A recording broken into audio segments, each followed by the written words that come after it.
يا جماعه الاثنين اللي جايين هناك دول، الاثنين دول جايين المدرسه هنا يتخانقوا مع المدرس اللي واقف ده. يا صاحبي يا كابتن يا رجاله في ايه بس ثواني في ايه؟ مفيش يابا مفيش، ده احنا جايين نشكر الاستاذ المحترم. انا بحسب جايين تتخانقوا معاه. روح الله يبارك لك يا استاذ يا عالمي. الواد الله اكبر عليه بقى نمره واحد وما شاء الله عليه في القراءه. صلوا على النبي يا جماعه. على السلامه. اهم حاجه المدرس هو يعتبر كاد ان يكون رسولا. ليه؟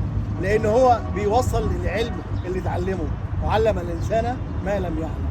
فهو بيعلم كل بني ادم ماشي، فهو كل بني ادم بيوصل العلم فايه؟ بيبقى رسول زي الرسول. لان ايه؟ كاد المعلم ان يكون رسولا.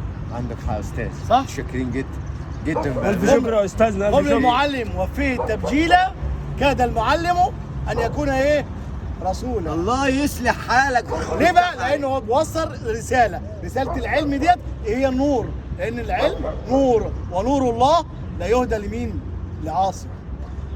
انت محتاج مننا فلوس طيب؟ لا شكرا. الولد شكرا تمام؟ يا باشا. اهم وضايقك هو في اهم حاجه ان هو 100 وبصراحه مخه مستوعب. ربنا يخلي المدرسين كلها زي يا حالنا رب والله يا عم. اشكرك. شكرا استاذنا جميل.